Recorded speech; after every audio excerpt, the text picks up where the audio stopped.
काय मुजराकर ह्या चित्रपटातले 3 वाघ, साताऱ्याचे 3 वाघ आपल्यासोबत आहेत. काहीतरी प्लॅनिंग चालू आहे.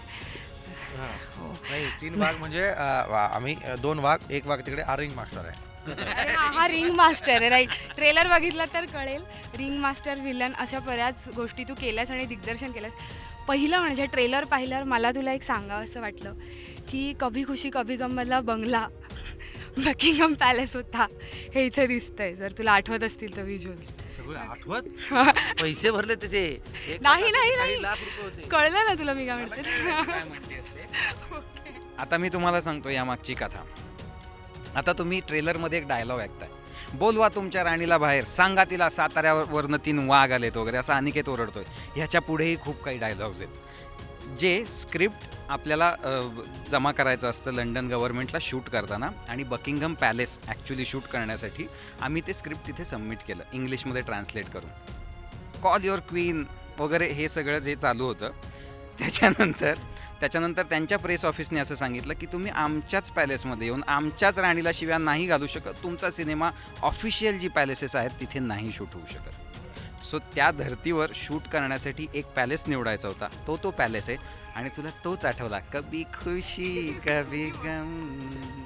नाही पण तो आणि कवी त्या आणि तिथे तिघांपैकी कोणीच म्हणत नाहीये की चला बकिंगहम पॅलेसमध्ये जाऊन. नाही नाही हो हो मला फक्त तो पॅलेस दिसला. नाही हे बघ काय कवी बरोबर आहे. शाहरुख खान खूप मोठा अभिनेता आहे, अमिताभ बच्चन आणि ऋतिक रोशन आणि काय कहदोना यू आर माय सोनिया, किती ग्रेट तो सिनेमा होता. फक्त हा जो सिनेमा आहे ना, हा सिनेमा सह्याद्रीच्या कडे कपारी घुमतो वारा तुझ्या नावाचा. आणि काय महत्वाची गोष्ट आहे ना, काय होतं जनरली परदेशात शूटिंग करायला जातात ना लोक, तर हिंदी सिनेमावाल्यांकडे खूप बजेट असतं ग.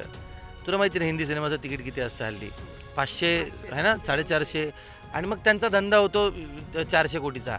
आपला सैराट शेवटी 110 रुपयांवरच रिलीज होतो आणि तरी आपण 100 कोटीचा धंदा करून दाखवतो. शिवाय आपल्याकडे विषय असे असतात.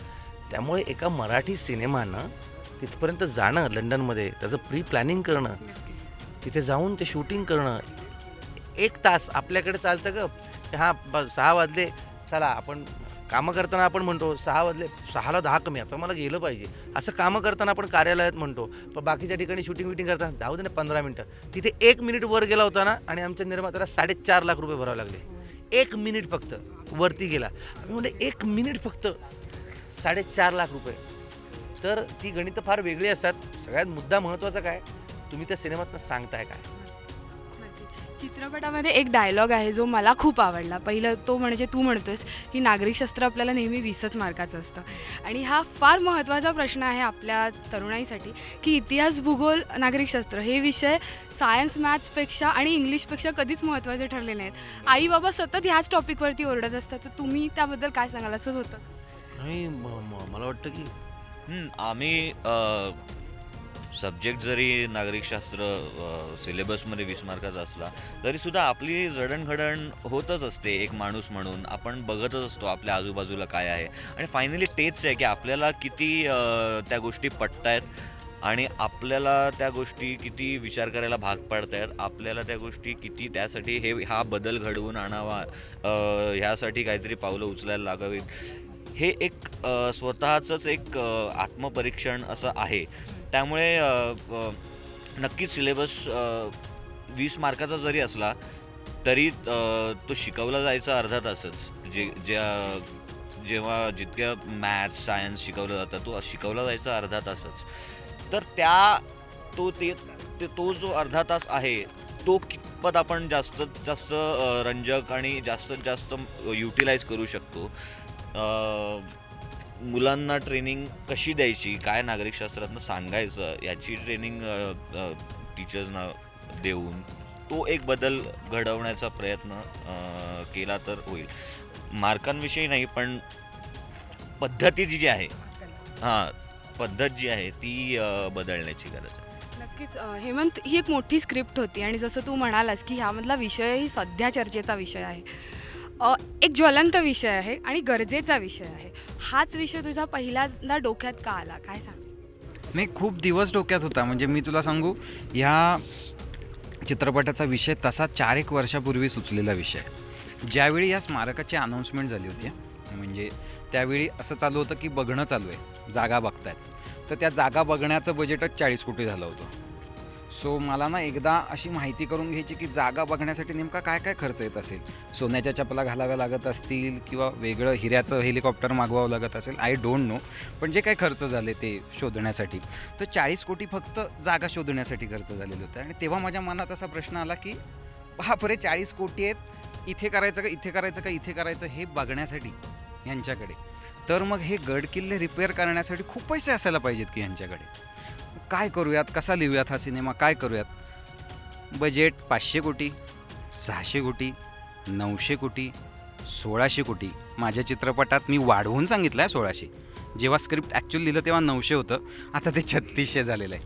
आय एम शुअर पुढच्या 5, 6, 10 वर्षांनी 7-8 हजार कोटी तर ते व्हायलाच पाहिजे. तर ते जे काय असेल ते व्हावं. म्हणजे मी तर म्हणेन की 15,000 कोटीचं स्मारक बांधलं या महाराष्ट्राने छत्रपती शिवाजी महाराजांचं. केवढं भारी वाटेल जगात सांगायला. पण आत काय, अरबी समुद्रात नुसत्या फ्लाईट ज्या लँड होतील ते फक्त खाली लँड होताना फक्त बघतील वाव स्टॅच्यू ऑफ शिवाजी वगैरे सगळं होईल तिथे.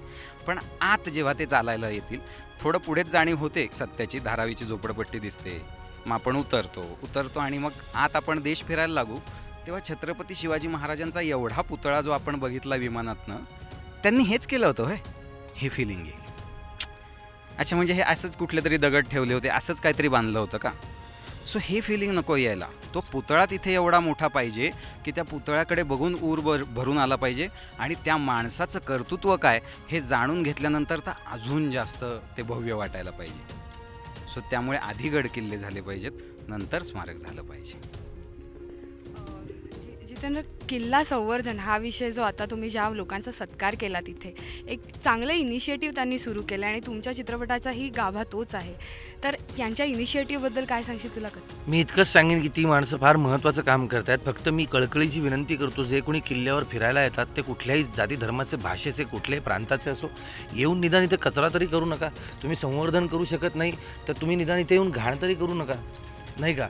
बाकी जे मावळे आहेत, जे काम करतात ते फार महत्त्वाचं आहे आणि मला वाटतं त्या दृष्टीनं ते पावलं उचलतात. आपण त्यांना मी शाबासकी देणारा आम्ही कोण? आम्ही फक्त एक सांगू शकतो की आम्ही तुम्हाला, तुमच्या कर्तृत्वाला सलाम करतो.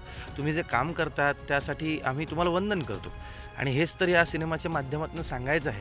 कारण हे जे गड किल्ले आहेत, हे जे अनेक गोष्टी आहेत महाराष्ट्रातल्या अशा पटकन म्हणजे एखादी इन्स्टिट्यूट असेल, एखादी संस्था अशी असेल जिथे काहीतरी संशोधन चाललेलं आहे, जिथे काहीतरी महत्त्वाचं काहीतरी, म्हणजे टाटांनी अनेक इन्स्टिट्यूट उभ्या केल्या, अनेक संस्था उभ्या केल्या, जे देशकार्यासाठी सगळ्यात महत्त्वाचं. मला वाटतं की देशभक्त जर या भारतातले काढायचे झाले तर आजच्या काळामध्ये टाटाने इतके देशभक्त कोण असतील. त्यांनी कॅन्सरसाठी इन्स्टिट्यूट सुरू केलं आणि अनेक गोष्टी सुरू केल्या. ते आता प्रायव्हेटायझेशन आहे तसं, त्यामुळे ते जपलं जात आहे का, किंवा त्याच्यावर त्यांची देखरेख ते करतात म्हणून जपलं जाते का. आणि मग गड किल्ल्यांची ही अवस्था अशी का, एक एक बुरुज का ढासळला जातो आहे, एक तोफ तुटलेली दिसते. परवा छत्रपतींच्या कमरेवरची तलवार होती, तलवार कोणीतरी चोरून नेली. ही किती म्हणजे चोरणारा माणूस तर तो नतद्रष्ट आहेच, पण इतक्या सहजपणे चोरली जाऊ शकते ती तलवार.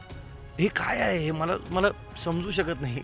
आणि हे सांगण्याचा प्रयत्न आहे या सिनेमाच्या माध्यमातून.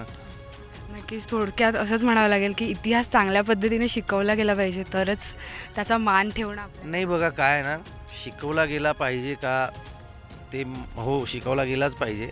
नागरिकशास्त्रसुद्धा शिकवलं गेलंच पाहिजे.